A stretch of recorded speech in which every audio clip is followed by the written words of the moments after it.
and welcome to AEF TV in association with Engerati. Pleased to welcome Eddie O'Connor, who's the founder and CEO of Mainstream Renewable Power. Welcome.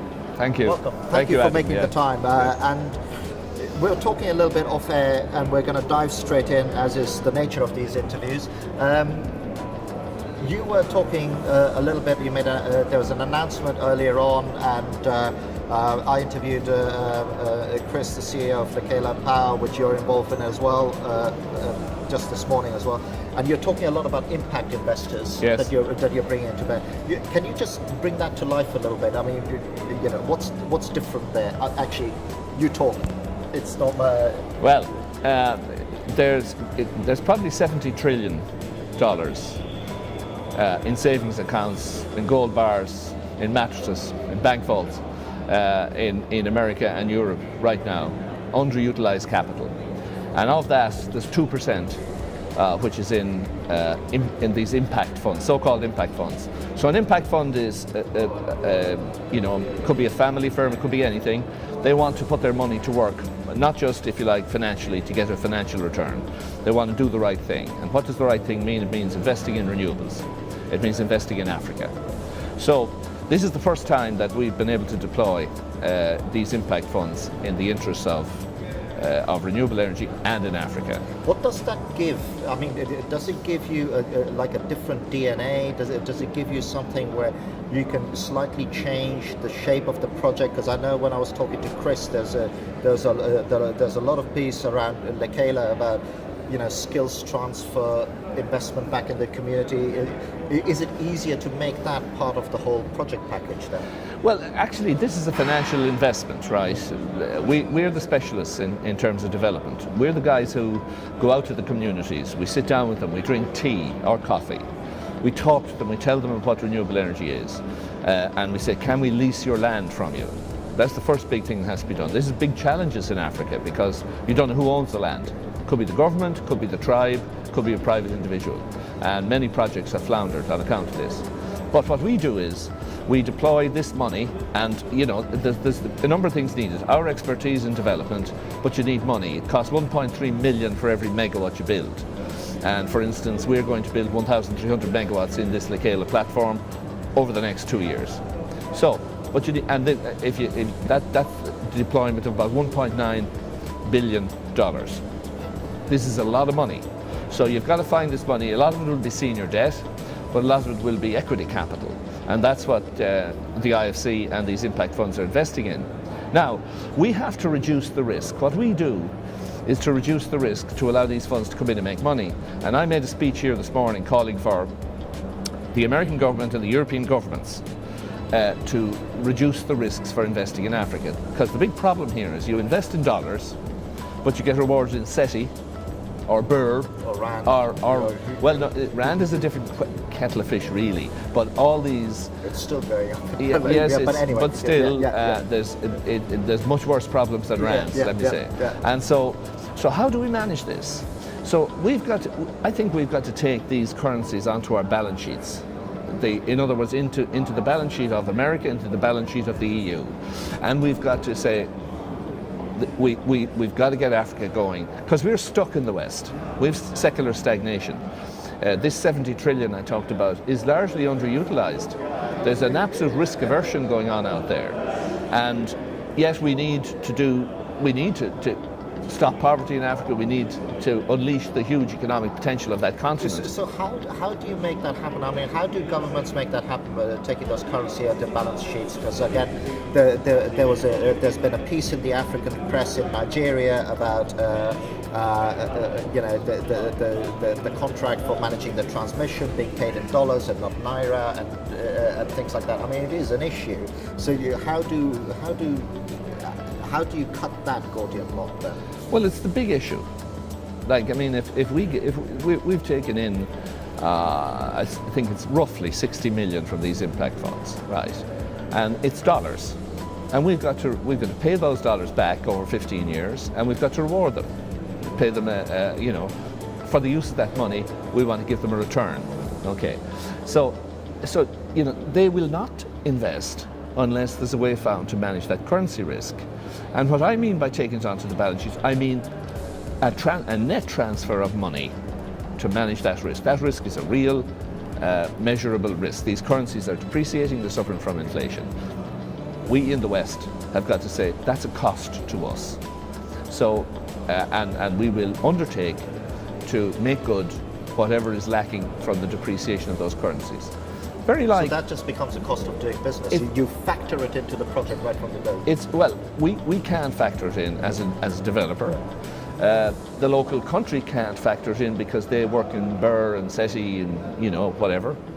So it's Western governments have to say, we want to deploy our money, just like Marshall Plan did after the Second World War. Right. Remember, America rebuilt Europe. No, absolutely. They put in about 125 billion, starting off with General Marshall in 1947. And the really interesting bit about this was that the American economy grew by 8.3% a year for 20 years. So by putting all this money to work in Europe, trade went up, shipping products went up, services supplied from America went up, the turbines, everything. The world rose, like the growth in one significant part of the world, which is Europe, lifted the whole world.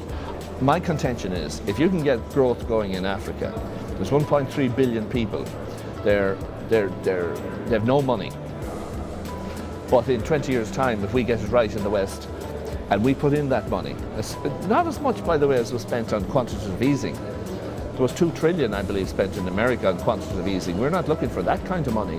But 100 billion would go a long way in guaranteeing, and if they did use that big number, which sounds big now, but to the American balance sheet, it's trivial. But you're right. If you look at the long-term impacts of the Marshall Plan, which was almost a stroke of genius, right? Absolutely. Absolutely. If we want to not repeat this, we've got to sort out the economic issues, and then have the uptake. So that's again one of my sort of issues around, when you have people sat where you are talking to me about, hey, we've got this initiative, it's called Power Africa or Africa Power, or whichever way around you want to swap the words. And all of it seems to be, to me, like a business development exercise. And I don't see any of those things as being something where they're doing what you're saying, is that let us, in one foul swoop, take away a significant piece of risk so that you can make people flood in. Well, flood capital. is the wrong word. We want capital. Yeah. Remember now, Africa produces more graduates than China. It produces more graduates than the United States. There's the talent there. There's the natural resources there. The wind blows strong. The sun shines strong. But what they don't have is capital. So what we're addressing, that particular issue of routing capital that's underutilized in the West for the benefit of people in the West into a place that absolutely is starved of capital. We're not asking that the governments do anything other than look at the facts, look at the historical facts here about the Marshall Plan. They also helped Japan, by the way, which had an unprecedented period of growth. And the infrastructure in Africa is now much the same as it was in Europe after the Second World War. It was all destroyed. And in fact, it never existed in the first place in Africa. So we'd be doing ourselves a favor if we could find a way to do this. And it's actually very easy. Just use a little bit of imagination, read a little bit of history. See, this is how, it's a simple formula. Think a bit beyond 5 years. Well, go on. Or whatever. Well, let's talk. Let's get it going. And you have to be clever about how you get it going, because, Africa suffers from some corruption. Corruption exists. It's endemic, because here you have a lot of tribes. And a country is a line drawn on maps. And when somebody talks about, for the good of the country, I'm an Irishman, and I know what that means. And you're English, I take it. So you know what that means. And it's very specific, and you will cheer and do all that stuff. That's not the case in Africa. No. You've got a tribe who are put in with another tribe, and maybe actually in Kenya, for instance, there are 52 different tribes, 52 different languages, right? So they don't have the same feeling of nationality that we have. Now we've got to cope with that, and that's one of the big learnings for me over the last few years. So when people look out for their family first, and they look out for their tribe, because everybody's poor. So if you're poor and you see a chance a rich white guy walks in, and you don't have to be very rich, you just have to be dressed in normal clothes, they think you're rich. It's fair game to say we need to get paid. Now, we won't have anything to do with that kind of corruption because that would destroy the company. And we respect these communities, so we say, listen, no corruption. And you've got to choose, in the new Marshall Plan for Africa, you've got to choose the right country. So there's this index of transparency index, which is actually published every year and measured, and it's a measure of corruption. And I would just invest in the countries where we're coming up on the transparency index. And you want a winner. In this Marshall Plan that I'm talking about, you actually want a winner. Then other countries can copy that winner. Because it'll be the Me Too effect. Because it'll be Me Too. I want some of that. I want some of that money flowing into me. Well, if you do, then forget about putting your son in as a recipient of, exactly. It's got to be systemic. It's got to work in that way. Because again, isn't it so? I'm following the investment into Africa as well, and it's kind of amazing to see what China is doing. It's somewhat under the radar, but it's also and from that country you've got a different political system. You've got we can see it, and they think long term. It's a 20-year, 30-year plan, and things like that. So, because one of my contentions is that actually, if you want to create a right balance within Africa, that's another reason why we need something like what you're talking about, so that there can be all the right players, the right technology, and a good balance within this continent. Because there could be a danger that look, it's a very real place we're living in. The resources in our world aren't finite, and we've got to figure out how to share them out equitably. And without something like this, that's not going to happen, is it? No. You mentioned China. I think it's a good case. China needed the raw materials. It went into Africa, didn't invade, actually brought the investment, built the roads in some places. Now, they were meeting their self-interest, and all I'm saying here in a lot of what I'm saying is, let us look after our self-interest, because we haven't managed. We're in secular stagnation. There's there's deflation actually happening. Yeah. There's no positivity about the future. The future is seen as an uninvestable proposition in the West. But hey man, we need grids in Africa. We need power stations.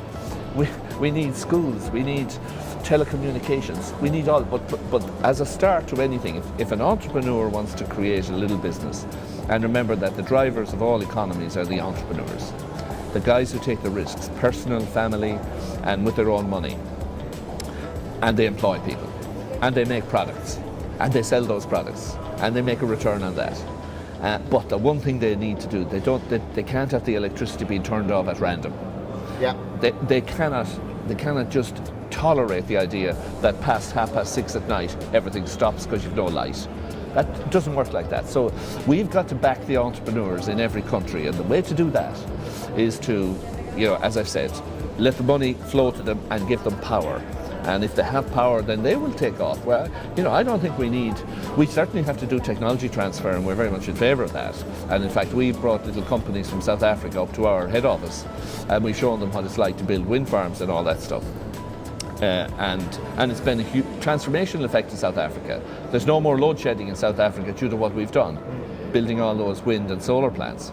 And we've won 850 megawatts down there, Mainstream have, since we started. And there's more coming after that. We have a huge platform there. But we're also the market leader in Egypt, in Senegal, in Ghana, and all of this is wind, and we are coming to the end. No, it's not. It's not all wind.